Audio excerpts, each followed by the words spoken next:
Коммунизм. История одной иллюзии.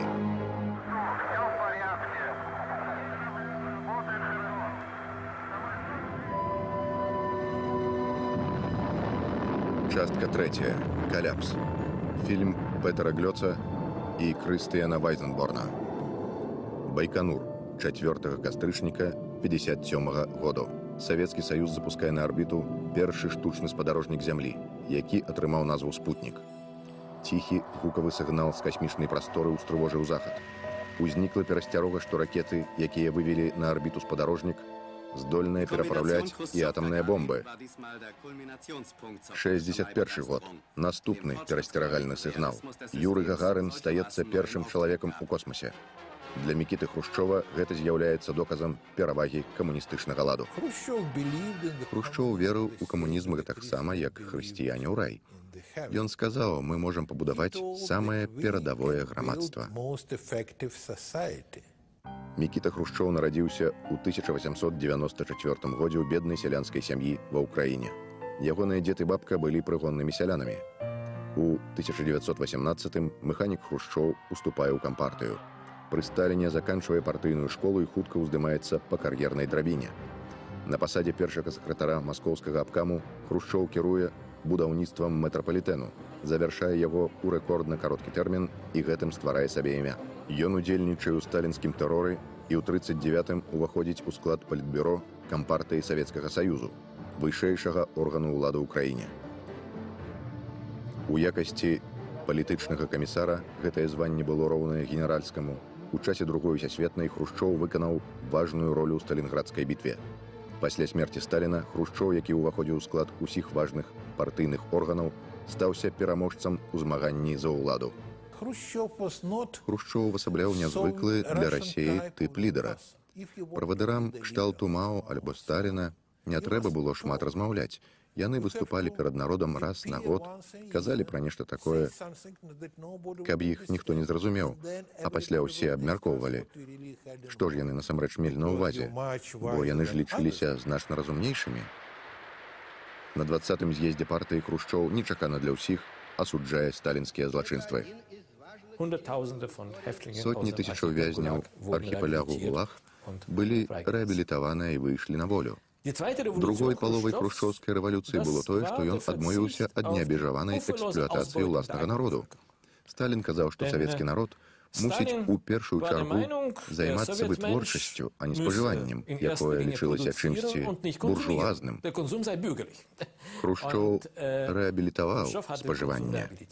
Хрушчоў хацеў палепшыць агульны ўзровень жыцця. Ён сачыў за ростам вытворчасці. Па ўсёй краіне пашыраецца плошча адведзенай пад сельскую гаспадарку зямлі. Хрушчоў імкнуўся не толькі дасягнуць амерыканскіх стандартаў, але і пераўзысці іх. Камуністычная кукуруза, прынамсі, ў 2 разы буйнейшая за капіталістычную.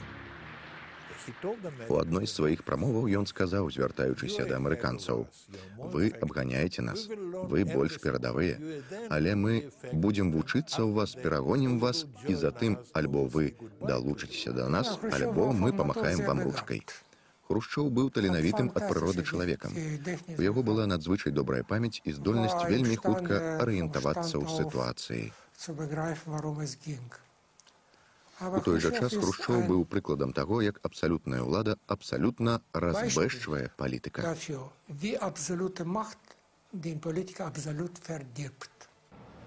Вена, чэрвень 61-го.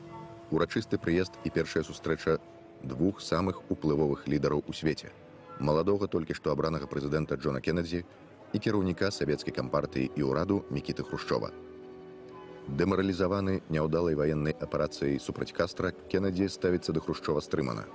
Той займае наступальную пазіцыю і зноў патрабуе вываду войскаў заходніх дзяржаў з Берліну. 13 жніўня 61-го. Праз 3 месяцы пасля венскай сустрэчы пачынаецца будаўніцтва Берлінскага муру. Пралом у жалезнай заслоне, які дазваляў тысячам людзей штодня ўцякаць на захад, зачыняецца. Пабудова Берлінскага муру была вядома паразай сістэмы, якая прадэманстравала, што не можа абараніць сябе, не можа прывабіць людзей.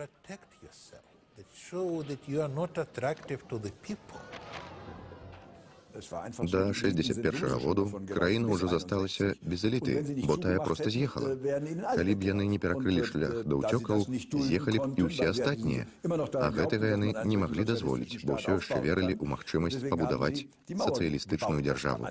Вось чаму яны пабудавалі мур. Такі захад не мае апраўдання, але ён адпавядае тагачаснай лёгіцы. Агрэсіі з боку захаду не адбылося. Хрушчоў працягвае свой курс на канфрантацыю.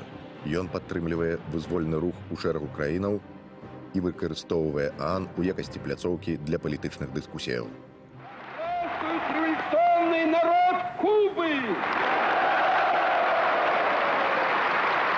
Здравствует вождь кубинской революции Фидель Кастро! Амерыканскае эмбарга змушае Кубу далучыцца да камуністычнага лягеру. Хрушчоў добрый сябар Кубы. Ваш кіраўнік кажа пра напад на Кубу, а Хрушчоў пра абарону Кубы. Вы абмяркоўваеце, як збіць нашыя самалёты. Самалёты Хрушчова – нашы самалёты. Хрушчоў – наш сябар.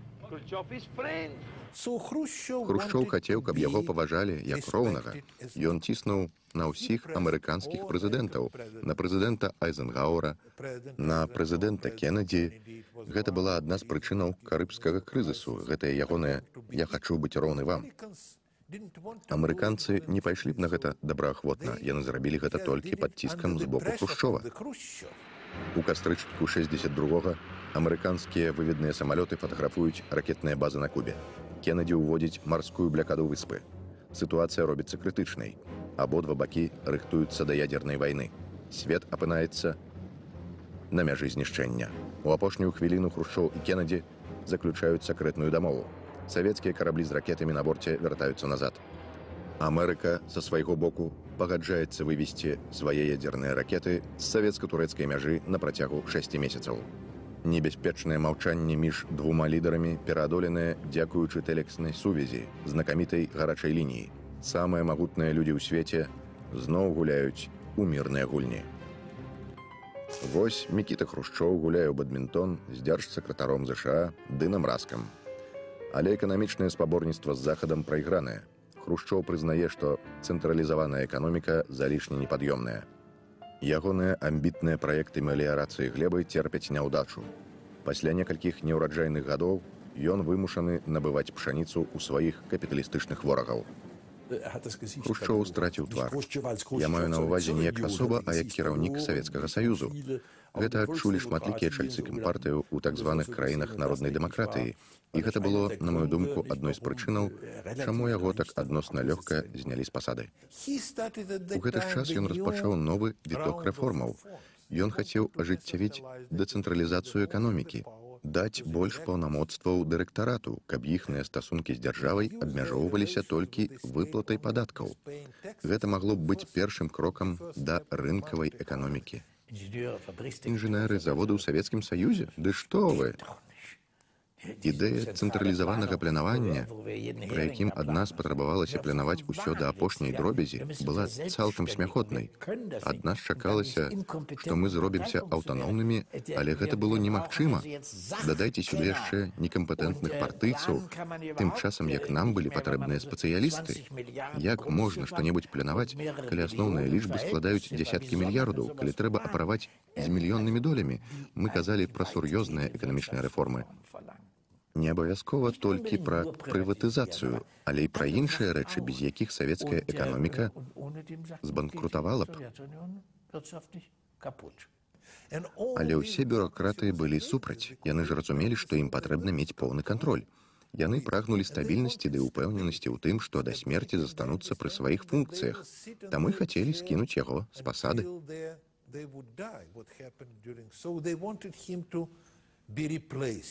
З нагоды свайго 70-гадовага юбілею красавіку 64-го Мікіта Хрушчоў атрымлівае званне ордэн Героя Савецкага Саюзу, найвышэйшую ўзнагароду краіны.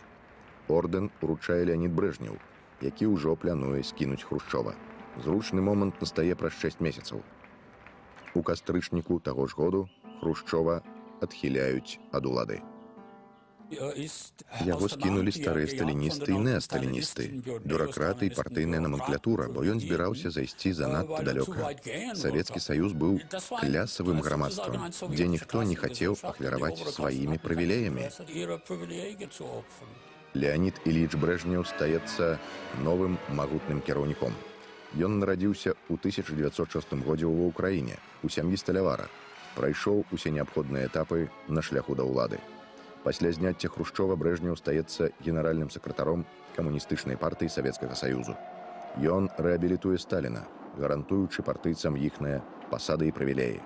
Ягоная ўлада абапіраецца на партыйны апарат і вайскоўцаў. Ён бярэ курс на пераўзбраенне і пашырае савецкую вайсковую прысутнасць у Афрыцы і Азіі. У В'етнаме ён падтрымлівае камуністычны В'етконг у змаганні супраць амерыканскага ўварвання. Вайна ў В'етнаме. Амерыканскія дывановыя бамбаванні і мноства ахвяраў сярод мірных жыхароў выклікаюць хвалю пратэсту па ўсім свеце. Го Ши Мін, Че Гевара і Фідель Кастра робяцца сімвалямі для студэнтаў, якія пратэстуюць супраць вайны ў В'етнаме і капіталістычнай сістэмы. Моладзь пачынае чытаць Маркса і Энгельса ды верыць у светлую сацыялістычную будучыню. Яны спачувалі краінам трэцяга свету, але паколькі бальшыня з іх прагнула пераменаў, рухаў, новых уражанняў і новых інтэлектуальных гарызонтаў, то яны цікавіліся перадусім раннім марксізмам, то бок больш рамантычнымі канцэпцыямі Маркса. Я быў тады яшчэ малады, і для мяне гэта было чымсьці фенаменальным. Я не зусім разумеў, як нехта, хто жыве ў заходнім Берліне, за некалькі кіламетраў пад ГДР, можа працягваць верыць у марксізм і нават у камунізм.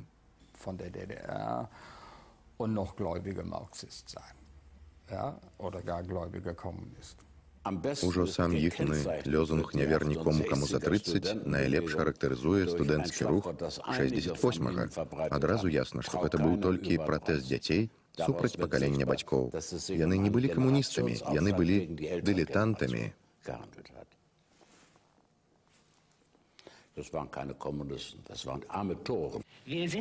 Мы не ніжнікі на шахматнай досцы гісторыі, не здольныя самастойна вырашаць свой лёс. Мы можам змяніць свет так, як дагэтуль ніхто яшчэ яго не змяняў. Гэта будзе свет, дзе не ведаюць, што такое вайна, што такое голад. Голаду не будзе па ўсім свеце. Перад вамі не прафесійны палітык, а адзін з людзей, які не хоча, каб усё заставалася па-ранейшаму. Вось дзеля чаго мы змагаемся. Мы жылі ў акасцянелым пасляваенным грамадстве, у якім дзейнасць усіх асноўных арганізацыяў была строга рэгламентаваная. Я маю на ўвазе, што кожны ведаў сваё месца, і студэнцкая моладзь у Варшаве, Берліне ці Франкфурце не магла з гэтым пагадзіцца. Мы хацелі зменаў.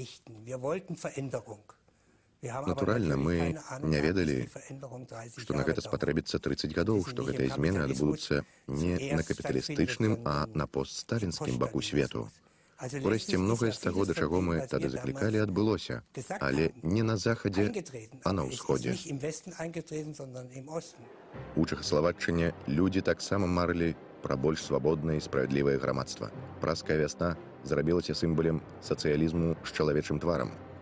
Жыхары краіны з захапленнем сустрэлі дэмакратычныя рэформы Александра Дубчака.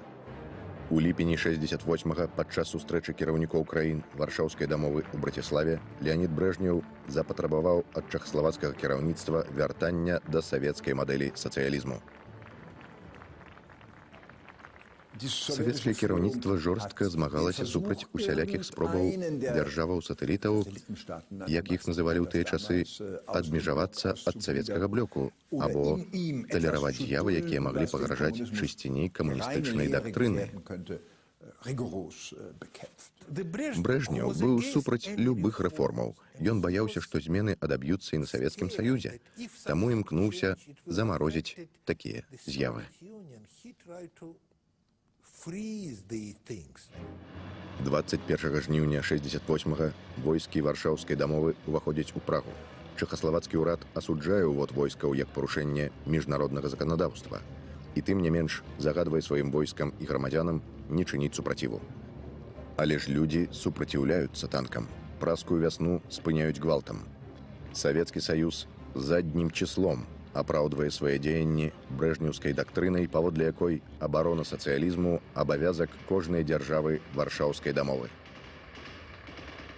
Пасля акупацыі Чэхаславакчыны савецкімі войскамі я адкрыта напісаў, што гэта пачатак канца савецкай сістэмы, бо зрабілася відавочным, што сістэма трымалася ўжо толькі на зброі ды бюракратычным уціску.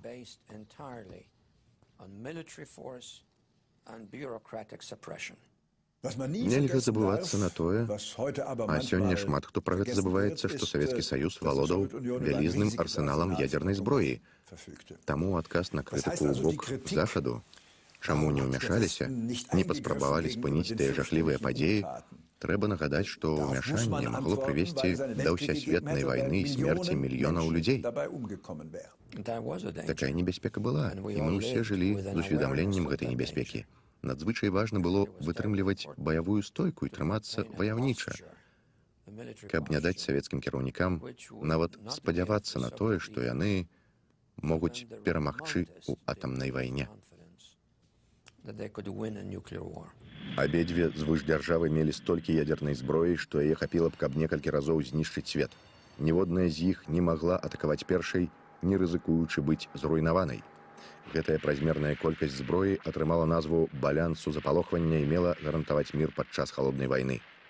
Найвялікшая колькасць зброі знаходзілася на тэрыторыі падзеленай Нямецчыны, найбольш верагоднага поля бою ў ядзерным канфлікце. Новы заходненямецкі ўрад на чале з Вілі Брантам шукае магчымасцяў пераадолець канфрантацыю дзвюх сістэмаў. Так, гаспадар прэзідэнт, я згодны з вынікамі выбараў. Камунізм абапіраецца на два слупы. Першы – гэта вайсковая моц, танкі, ракеты, а другі – гэта ідэалогія. Гэта тое, што не дазваляе сістэме распасціся. Таму, калі вы хочаце неяк змагацца з савецкай сістэмай, трэба найперш упэўніцца, што першы слуп не стварае ці неўзабаве не будзе ствараць ніякай небяспекі. Гэтага можна дасягнуць шляхам скарачэння ці знішчэння ўзбраенняў, каб пазбавіцца ад фактару пагрозы. Другому фактару, а менавіта ідэалагічнаму, можна супрацьпаставіць толькі ідэі сацыял-дэмакратаў. Менавіта гэтым дапушчэннем мы кіраваліся ў сваёй дзейнасці. Пры гэтым Вілі Бранд казаў: пра ўсё гэта нікому не слова. Ніхто старонні не павінен ведаць, наколькі вялікія ў нас пляны. Іначай яны скажуць, яны звар'яцелі. Гэта не іхная справа. Калі ўзяць знакамітую формулу Эгона Бара «змены праз збліжэнне», мы ўбачым у ёй схаваную надзею на пэўную канвергенцыю. Іншымі словамі, надзею на празкую вясну з шчаслівым канцом. У выніку сацыялізм зрабіўся больш гуманным, гэтаксама як і капіталізм. Я мяркую, што гэтая канцэпцыя натхняла такіх людзей, як Гарбачоў, бо яны ў яе па-свойму верылі. Таму ўсходняя палітыка Нямецчыны з усімі яе ілюзіямі прынесла сваю карысць, бо яна жывіла карысныя ілюзіі Гарбачова. Усходняя палітыка азначала ў тым ліку і збліжэнне на асабістым узроўні. Брэжнеў і Вілі Бранд прадэманстравалі гэта ўсяму свету ўлетку 71-га, калі разам выехалі праехацца на караблі па Чорным моры. Кожны з іх, аднак, дбае пра свае інтарэсы. Савецкі Саюз дамагаецца пацверджання пасляваеннага перадзелу. Нямецкі перамоўца Эгон Бар патрабуе гуманітарных саступак, у першую чаргу для народу ўсходняй Нямецчыны. Падпісваюцца так званыя ўсходнія пагадненні. Раўнавага інтарэсаў паспяхова дасягнутая насуперак ідэалагічным бар'ерам. Пасля сустрэчы з Брэжневым Вілі Бранд усвядоміў, што ў пытаннях ідэалогіі яны збольшага цынікі, як ён сказаў. Яны больш не верылі ў камунізм, але выкарыстоўвалі ідэалогію як прыладу для ўмацавання ўлады, свайго панавання і для ўмацавання дысцыпліны.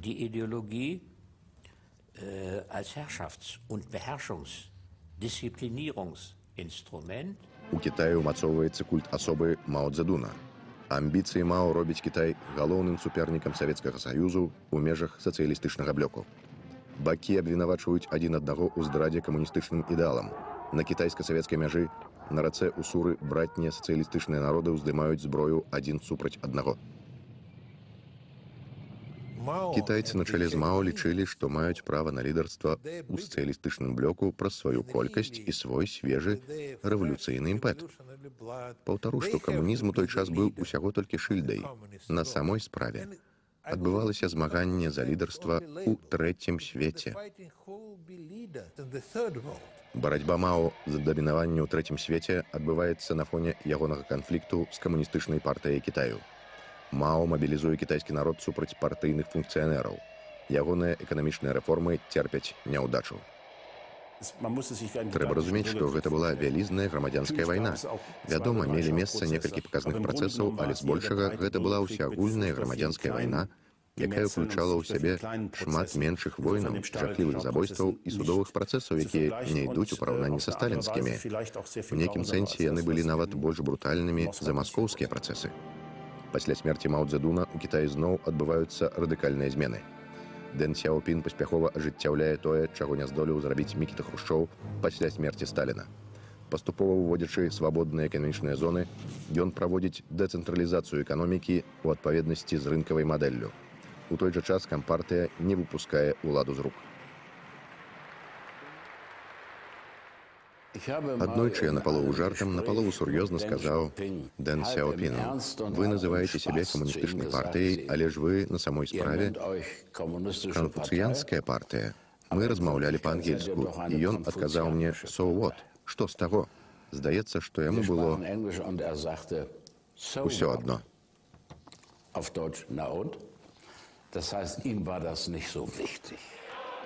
Камуністы ў заходняй Еўропе таксама адварочваюцца ад савецкай мадэлі. Пад старшынствам Энрыка Берлінгуэра камуністычная партыя Італіі асабліва цвёрда выступае за парламенцкую дэмакратыю. Вядома ж, камуністы ў некаторых еўрапейскіх краінах разумелі, што не будуць мець поспеху, калі будуць успрымацца як спадарожнікі ці як прыдаткі Масквы. Таму яны шукалі ўласных нацыянальных шляхоў развіцця, якія, натуральна, не маглі не адрознівацца ў заходняй Еўропе і ў Савецкім Саюзе. Und der musste in einer westeuropäischen Gesellschaft natürlich anders sein als im Imperium der Sowjetunion. Для нас было важна зрабіцца больш самастойнымі, незалежнымі, мець сваё ўласнае бачанне дэмакратыі і сацыялізму.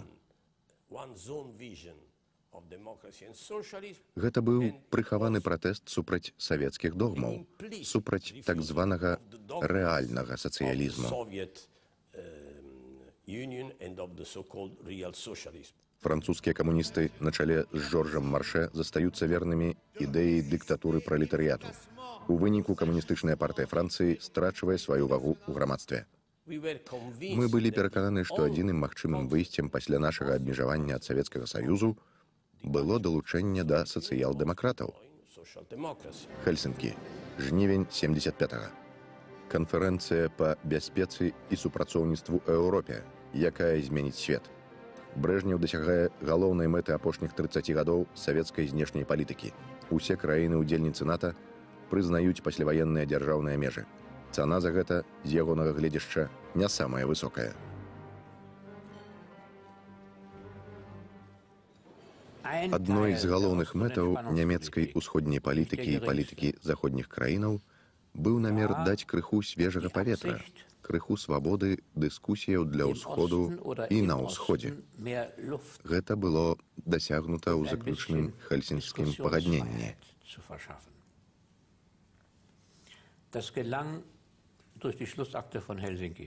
Гэта аслабіла сістэму, бо яны раптам ухвалілі цэлы шэраг дэкларацыяў, якія ў сапраўднасці супярэчылі сутнасці гэтае сістэмы.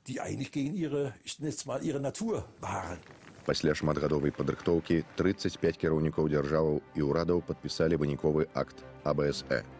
Ягоны прынцып прызнанне недатыкальнасці межаў у абмен на гарантыі для правоў чалавека.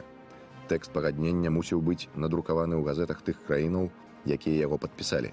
Гэты пункт дазволіў усім людзям азнаёміцца са спісам правоў, якія гэтыя краіны абавязваліся абараняць. Гэта азначала, што пасля таго, як гэтыя дакументы былі надрукаваныя ў газетах, людзі маглі спасылацца на іх. Усе дысідэнцкія і праваабарончыя арганізацыі сыходзілі з Хельсінскай канферэнцыі 1975 году.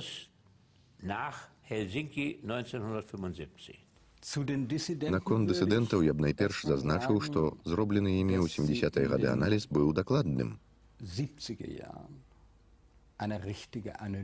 Камунізм сапраўды немагчыма было рэфармаваць зверху. Яго можна было разбурыць знізу мірным эвалюцыйным шляхам.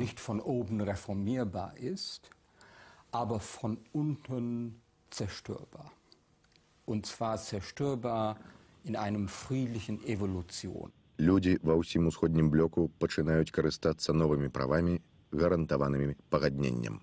У Чэхаславаччыне група дысідэнтаў, што гуртаваліся вакол Іржы Гаека і Вацлава Гавала, падпісвае хартыю 77, у якой публічна дэкляруюць свае патрабаванні. Камуністычныя ўлады адказваюць на гэта рэпрэсіямі. Павялічваецца колькасць палітычных вязняў. Пасля Хельсінскай канферэнцыі грамадскасць пачынае пільна сачыць за тым, як дзяржаўны апарат абыходзіцца з іншадумцамі. Арышты і ссылкі ўжо нельга праводзіць незаўважна, асабліва калі гаворка пра вядомых у свеце праваабаронцаў. КДБ імкнецца ізаляваць ад навакольнага свету фізіка Андрэя Сахарова. Пісьменніка Александра Солжаніца высылаюць з Савецкага Саюзу. Публічная крытыка сістэмы пры Брэжневе забароненая. У Расіі тыя часы называюць эпохай застою, але менавіта тады сярэдні жыхар Савецкага Саюзу меў пэўны сціплы ўзровень дабрабыту ды магчымасць карыстацца такімі дасягненнямі цывілізацыі, як лядоўня, радыё, тэлевізія, нярэдка нават аўтамабілем. Але пры канцы брэжнеўскага перыяду ўжо цяжка было не заўважыць прыкметаў заняпаду. Сістэма не спрацоўвала. Яна ўжо няздольная была забяспечыць людзей нават гэтымі сціплымі раскошамі. А тут яшчэ пачаўся Афганістан, 79 год. Калі тамтэйшаму камуністычнаму рэжыму пагражае каляпс, савецкія танкі ўваходзяць і туды. Уваход савецкага войска ў Афганістан асуджаюць ува ўсім свеце як акт агрэсіі. Аднаўляецца канфрантацыя між усходам і захадам. Вялізныя выдаткі на вайну руйнуюць савецкую эканоміку. Пры Картары амерыканцы распрацавалі каля 12 новых вайсковых тэхналогіяў. Мы вымушаныя былі ў адказ ствараць уласныя праграмы. Тады выдаткі на ахову здароўя скараціліся на 40%, выдаткі на культуру, адукацыю і гэтак далей на 30%. Такім чынам, менавіта тады пачалася агонія грамадства і дзяржавы.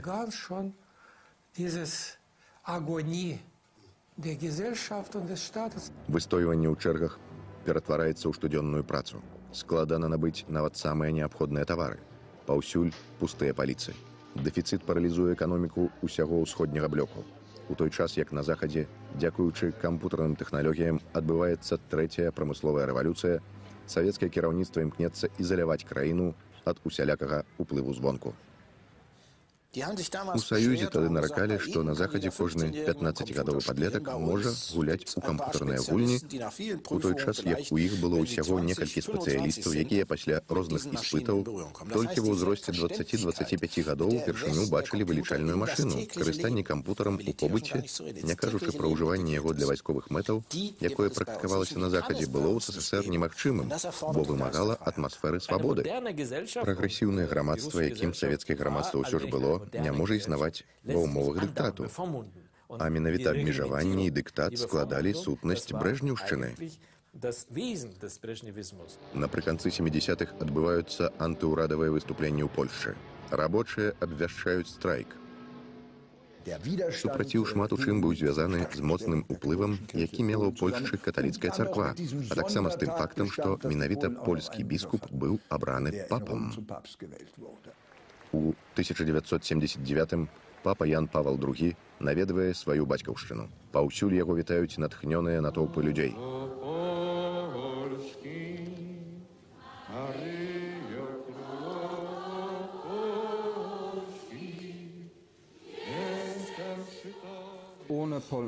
Без польскага папы не было б ані Гарбачова, ані аксамітнай рэвалюцыі ў 89-м. Калі б не папа, ды не ягоны візіт у Польшчу ў 79-м годзе, палякі б не адчулі той еднасці, якая прывяла да стварэння салідарнасці і ўрэшце да падзення рэжыму.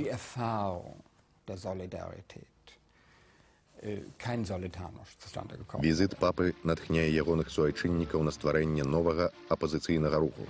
Рабочыя гданьскіх докаў імя Леніна ствараюць некалькі незалежных прафсаюзаў, якія пасля аб'ядноўваюцца ў салідарнасць на чале з Лехам Валенцай.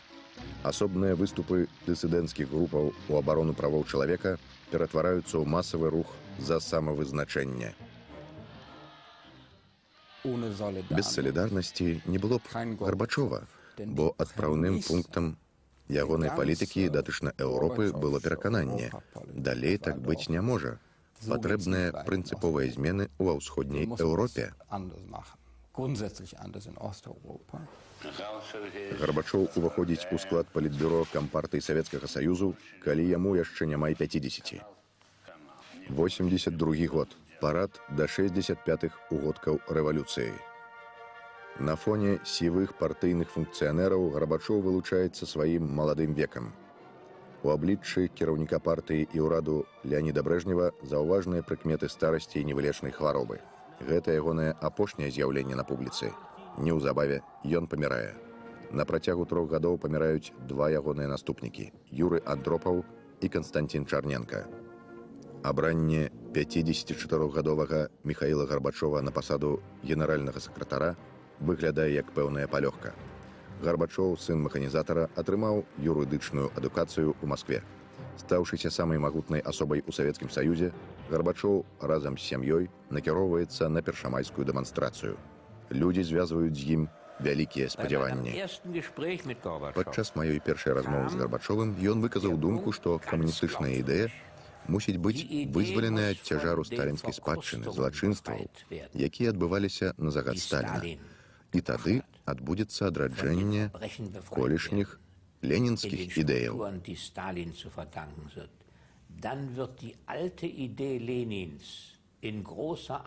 Несумненна, Гарбачоў хацеў аднавіць, так бы мовіць, ідэальны камунізм у тым выглядзе, у якім ён планаваўся Ленінам, і думаў, што здольны гэта зрабіць. У глыбіні душы Гарбачоў быў прыхільнікам ідэяў праскай вясны і верыў у сацыялізм з чалавечым тварам. Ён верыў, што камунізм можна рэфармаваць.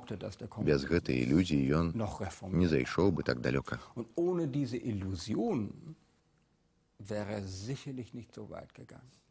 Было спыненае цкаванне дысідэнтаў. 15 снежня 1987 году у кватэру да Сахарова прыйшлі 2 электрыкі, якія ўсталявалі тэлефон і папярэдзілі: «Заўтра вам патэлефануюць». Яму насамрэч патэлефанаваў Гарбачоў і сказаў: «Я б хацеў папрасіць прабачэння за дзеянні папярэдніх кіраўнікоў. Заўтра вы можаце вяртацца ў Маскву». Пасля вызвалення Сахарова і іншых палітычных вязняў папулярнасць Гарбачова ў краіне і за мяжой расце. Лягеры, дзе ўтрымлівалі палітвязняў, зачыняюць. Некаторыя з іх, як, напрыклад, Перм-36, становяцца мемарыяламі. Змяняецца і стыль кіравання. Гарбачоў шукае непасрэднага кантакту з народам. На вуліцах ён агітуе за сваю палітыку. Я ўпэўнены, што ніводная сістэмная трансфармацыя ў гісторыі чалавецтва не можа параўнацца з той, што адбылася ў 240-мільённым Савецкім Саюзе, адной з найбуйнейшых на той час краінаў свету. У сярэдзіне 80-х перад Гарбачовым паўстала задача змяніць эканамічную і палітычную сістэму і правесці свабодныя выбары.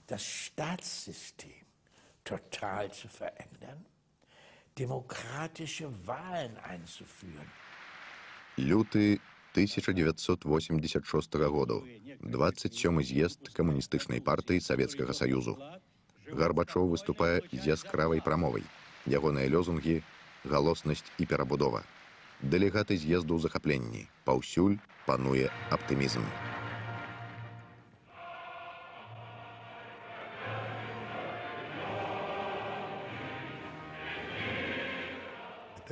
У той час Гарбачоў быў у нашых вачах найлепшым кіраўніком. Ён спыніў халодную вайну, паменшыў ядерную пагрозу.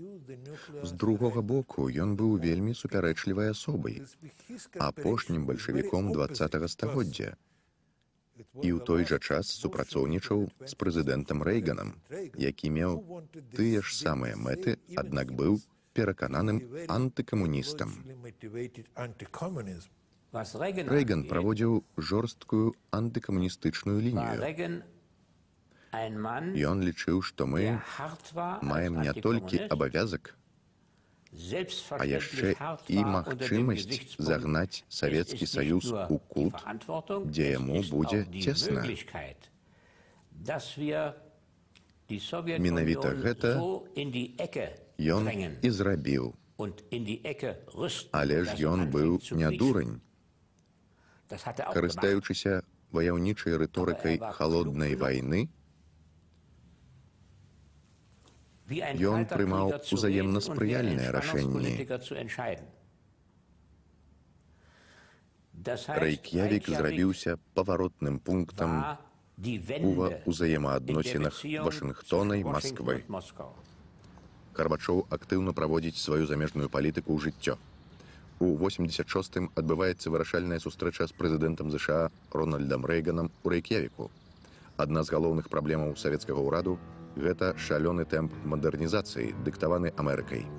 Пасля шматгадовай гонкі ўзбраенняў пачынаюцца перамовы аб скарачэнні ядзерных арсеналаў. Рэйк'явік — гэта толькі пачатак энергічных дыпламатычных вандровак Гарбачова. Ён вельмі эфектыўна дзейнічае на міжнароднай арэне, асабліва ў ААН. У яго цэлы стос прапановаў па скарачэнню ўзбраенняў, якімі ён літаральна прымушае прэзідэнта ЗША да канкрэтных захадаў. Але і сам Гарбачоў адчувае ціск. Ён мусіць унесці карэктывы ў дзяржаўны бюджэт, скараціўшы вялізныя выдаткі на войска. Так, Афганістан. З 79-го году савецкае войска акупавала Афганістан. Гэтай агрэсіі не было апраўдання. Словы Гарбачова адгукаюцца і сёння. Афганістан — гэта ісях. Генеральны сакратар меў на ўвазе: мае папярэднікі здрадзілі савецкаму народу і камуністычнай ідэі, прывялі нас да жахлівай паразы. У 88-м годзе Гарбачоў сказаў: досыць Афганістану, войскі вяртаюцца дамоў. Выявы савецкіх войскаў, якія вяртаюцца з Афганістану, падмацавалі рэпутацыю Гарбачова як на бацькаўшчыне, так і за мяжой.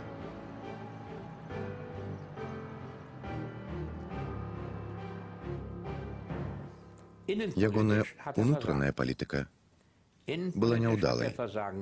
Інакш быць не магло, бо не існуе падручнікаў па пераўтварэнні нягнуткай цэнтралізаванай эканомікі ў рынкавую. Неўзабаве мы зразумелі, што ён не меў ніякай ні сістэмы, ні праграмы.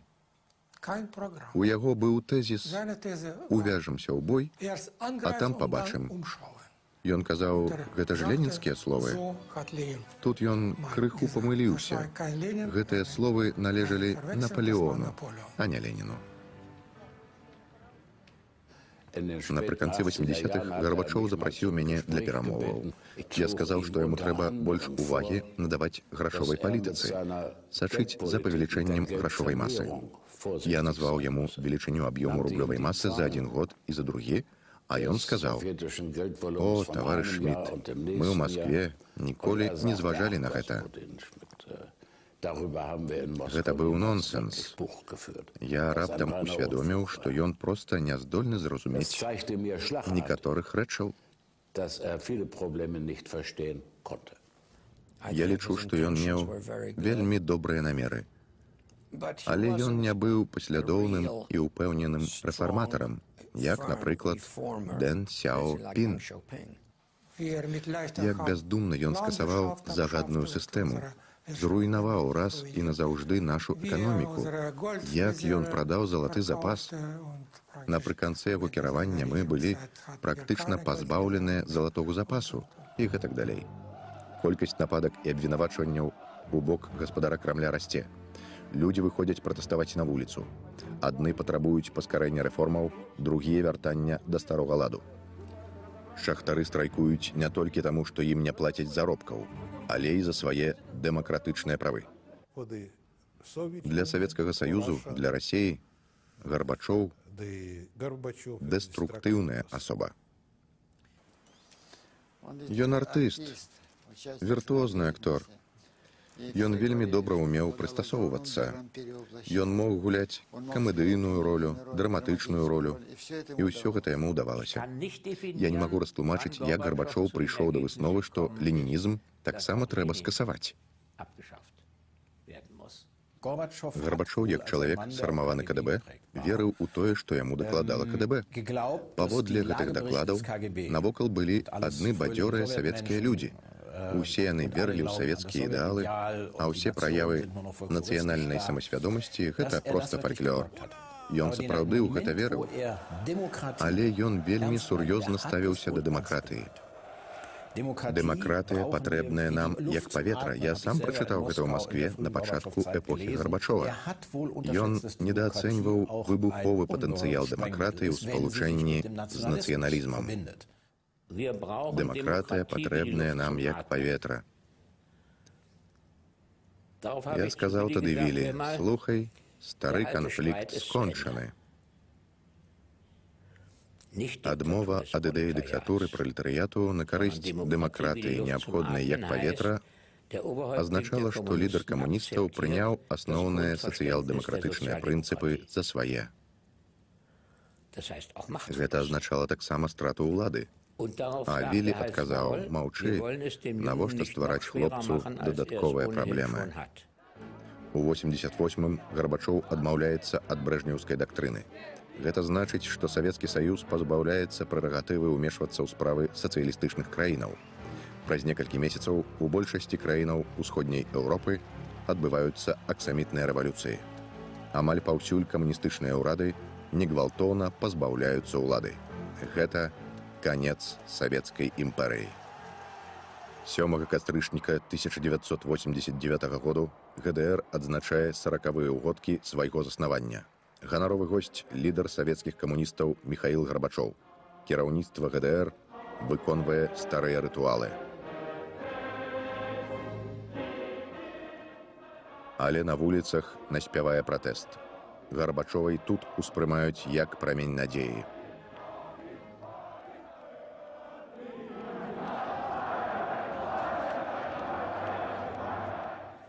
Бадай, я адчуваў тады тое ж самае, што і іншыя людзі па ўсёй краіне і па ўсім свеце.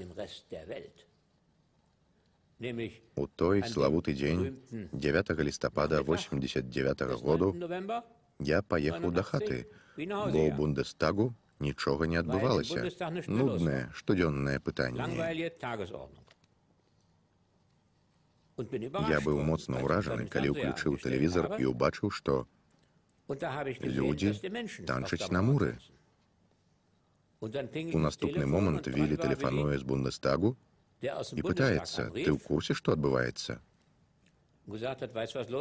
Я адказваю: так. Здзіўлены? Так. Ніколі б не падумаў. Ніколі. Праз месяц Берлінскі мур быў разбураны.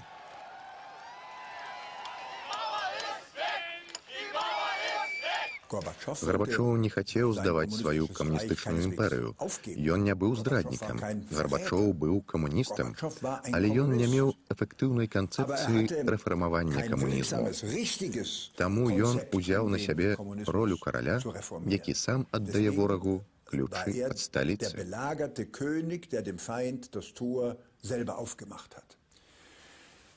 Трэба аддаць яму належнае. Ён не быў падобны да Петра I, да Леніна, да Сталіна.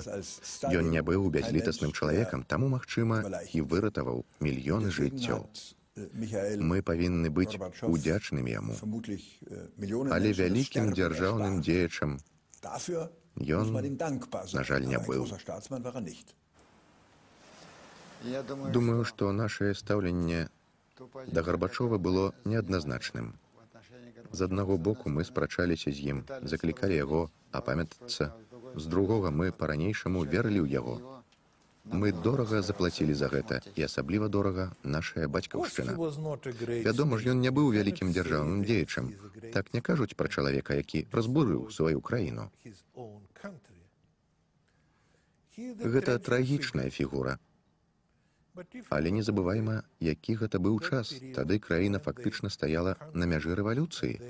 Цяжка сказаць, ці мог бы хто на ягоным месцы зрабіць іначай. Расійская дзяржава заставалася магутнай ці ўсемагутнай толькі да таго часу, пакуль народ атаясамляўся з дзяржавай і яе вартасцямі. Дастаткова народу адмовіцца ад гэтых вартасцяў і сваю дзяржаву, і тая валіцца як картачны дамок. Так было ў 1917-м, тое самае адбылося і ў 91-м. Масква, 19 жніўня 91-га. На вуліцах танкі. Прадстаўнікі спецслужбаў і старыя камуністычныя функцыянеры робяць спробу антыгарбачоўскага дзяржаўнага перавароту. Барыс Ельцын, першы дэмакратычна абраны расійскі прэзідэнт, заклікае людзей да супраціву. Путч церпіць паразу. Генеральны сакратар Міхаіл Гарбачоў выратаваны. Але ўсе казары цяпер у руках Барыса Ельцына. Праз дзень пасля правалу путчу Украіна заяўляе пра выхад з складу Савецкага Саюзу. Неўзабаве тое ж робяць астатнія рэспублікі. Советский Союз распадается. Вот Борис Николаевич мне сейчас, когда уже мы встретились, он дал краткое изложение заседания Кабинета министров, но я его еще не читал.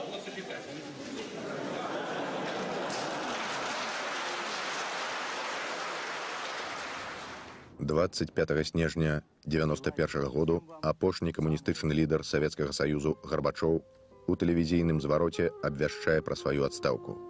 Вялікі сацыялістычны эксперымент, пачаты Ленінам у 1917 годзе, скончыўся паразай. Чырвоны сцяг, які лунаў над Крамлём, спускаюць. Ці азначае гэта канчатковую перамогу капіталізму, ці ў камунізму яшчэ ёсць будучыня?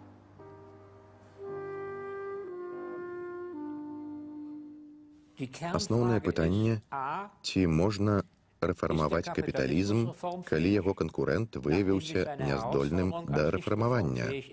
І другое пытанне, паколькі мы, усе індустрыяльныя краіны, рухаемся па такім шляху развіцця, пры якім, дзякуючы тэхніцы, вытворчасць расце і расце, а ад чалавечых рэсурсаў патрабуецца ўсё менш і менш. Як мы здолеем выйсці з гэтага стану, не пашкодзіўшы і не разбураючы сістэмы? Я не веру ў тое, што капіталізм перамог назаўжды. Але не веру ў вяртанне такой абсурднай, антыгуманнай дактрыны, як камунізм. На маю думку, наступным рашучым выклікам будзе палітычнае ўрэгуляванне нашай неймаверна дынамічнай эканамічнай сістэмы.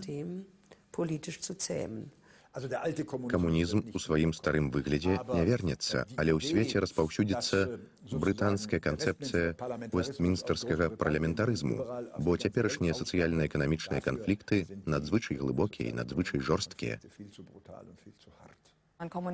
Камунізм – гэта проста такая мара, ідэя, але таксама мэтак, каб людзі не падпарадкоўваліся дзікунскаму закону канкурэнцыі вечна. Камуністычная сістэма ў тым выглядзе, у якім яна, паступова ўводзілася ў Расіі з 17-го году, дыскрэдытавала сябе і прадэманстравала, што не мае будучыні. Урокі гісторыі былі настолькі жорсткімі, што, на маю думку, ніхто ўжо не будзе адстойваць тых пазіцый і трымацца за тыя ілюзіі.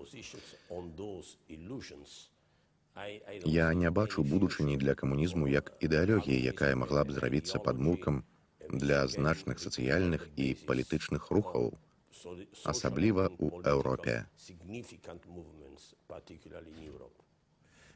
Але ідэя роўнасці ўсіх людзей будзе існаваць у нашых душах заўжды. Ідэя роўнасці не належыць камуністам. Гэта ідэя французскай рэвалюцыі, што адбылася больш за 200 гадоў таму. Гэтая ідэя заўсёды будзе захапляць людзей.